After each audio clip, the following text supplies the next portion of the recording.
Show a little bit about sort of the context of School 19. So School 19, like we said earlier, has been abandoned since 1992. It's been sitting there. As a kid, we used to play, baseball on the field and hit home runs on the Groshine with tennis balls, of course, not real baseballs.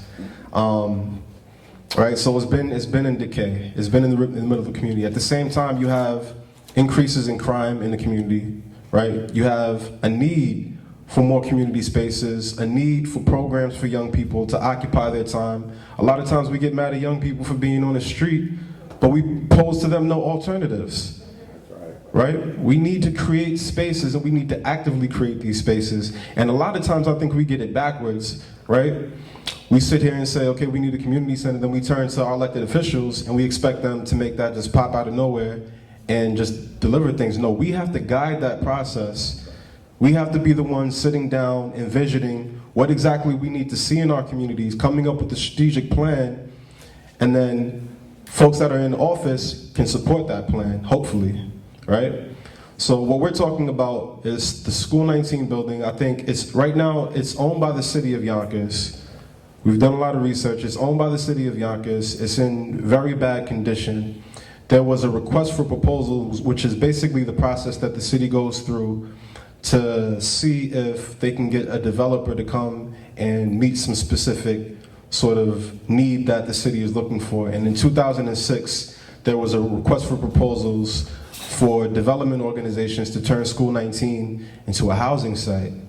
But there were no successful proposals and nothing got off the ground, so School 19 is still sitting there. So what we're asking the city now is to let our organization acquire the building so that we can initiate a capital campaign to raise the amount of money necessary to transform School 19 into a neighborhood high school, a community center, a daycare facility, but then also we want to incorporate the idea of a multimedia facility within School 19 so that we can have sort of community media and access to community media be something that's a reality within the community of Southwest Yonkers. So we're going to start going through the slideshow and talk a little bit about sort of what the vision is before we get into visuals. So the primary thing that we're trying to create is a civic anchor institution. And when we talk about an anchor institution, we talk about a bedrock for a community, right? What is that hub that folks can come to, relate with each other, have meetings, get education, get skills, basically fulfill all types of things that need to be done in order to develop a thriving community, right? And this is the institution that we're trying to create. An engine for community, cultural, and commercial well-being in Southwest Yonkers. And it's also a multi-use facility. So we're not just talking about building a school, because when the school is done, right, there's still needs within the community that aren't necessarily tied to necessarily high school students. There are programs that we need for seniors. There are people in our community who need to learn how to speak English, or who need to learn how to speak Spanish, or who need to learn how to speak another language. There are people in our community who need skills. There are people who are coming home from prison who need job training, and we need access for employment. Like, we have to provide different needs. So this facility will be multi-use, and there will be various functions that we'll be able to fulfill with the use of School 19.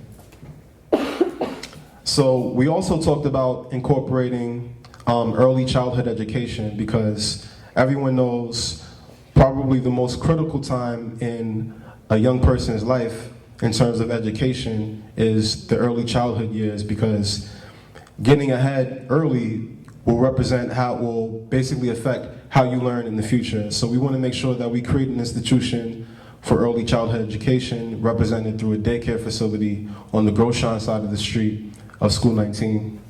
We want to also create a multimedia library and study center, bridging the digital divide, right? Because something that we also have to keep into account is that technology is changing, right? And ways of communicating and ways that people are getting in contact with each other and expressing ideas, communicating new ideas are changing. We want to be able to develop content, whether it be for television purposes, have maybe a public access channel or something like that in Southwest Yonkers, or even producing media for distribution through internet, social media. I mean, we can get creative with it, but I feel like media is probably one of the most important things that we need to develop as a community, because we need to get our ideas to one another, and we need to be able to express, the things that need to be talked about. We also need to support good study habits, providing homework help, the basic programs that are provided in the community center. We want to provide those too. All right, so a community high school dedicated to science, environmental studies, and urban design. And this is key because we talk about creating a high school facility and a high school program that's not just your average high school program, but we want to embed in young people the importance of community responsibility and designing and sort of being the driving force behind the molding and shaping of their neighborhoods. Because we want young folks to get an education, but that's just not enough. Getting an education, going to college, and then seeking the highest paying job, that's not enough anymore, especially for our communities, because we experience what third world countries experience, right? Brain drain. Our young people are going to school. If they can get access to quality education, they're getting a good education, they're getting a high paying job, but they're not living in the community and serving within the community.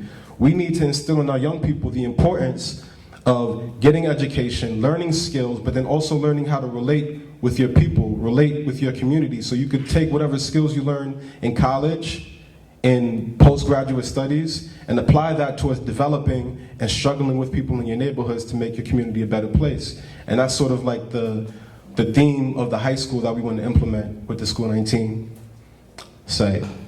So of course, a community fitness center, because fitness is extremely important, making sure that people are healthy, well-nurtured, and taking care of themselves. So we'll have programs for all ages, an indoor gym, and an outdoor playground.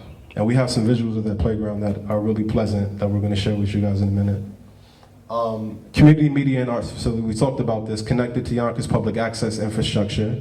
5,000 multi-purpose hall, 5,000 square feet multi-purpose hall. Sorry about that. That's cool.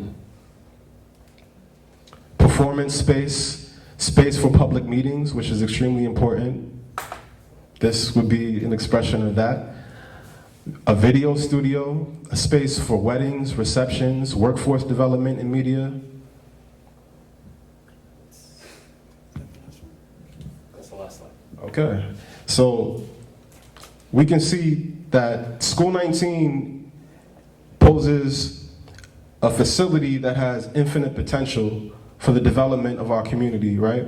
But it's up to us to sort of tap into it, come up with a plan for it, which is what we're in the process of doing now, but then not only have a plan, but have a plan of action for how we can mobilize community members and organize folks to actually make sure that we're able to implement these plans. Because a lot of people come up and say, we're gonna build a community center in South Yonkers, and then nothing gets done, right? So we pose as the group of people that can actually make this happen if we're organized, we're coordinated, and we have our things straight, and that's what we're trying to get together right now. So I'm gonna turn it over to Jethro. He's gonna talk a little bit about sort of the significance of this project and some more of like the sort of technical layout details. We're not gonna go into that much specifics about like the design and layout of the space. We're gonna leave a little bit to the imagination, but he's gonna give sort of a broad overview of sort of like the spatial schematics of what we're gonna be working with in the facility. And one more thing that I wanted to point out is that if you can look at School 19 on the map, the thing that sticks out and the reason why School 19 poses as probably one of the most important projects is because School 19 is a facility that's smack dab in the middle of Southwest Yonkers. Right? I don't think you can get any more middle in Southwest Yonkers than School 19. So I'm gonna call up the representative, or one of the representatives from Meridian Designs, Jethro.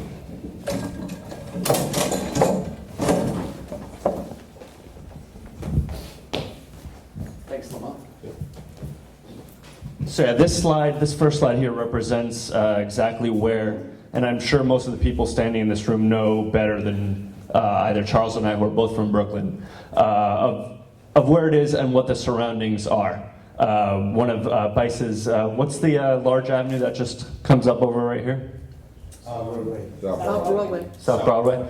And so there's a lot of avenues and a lot of streets that surround PS 19. that are very important, that kind of indicate how central this place is to Southwest. Just like you said, it's... And particularly South Broadway and Riverdale Avenue. Right, exactly.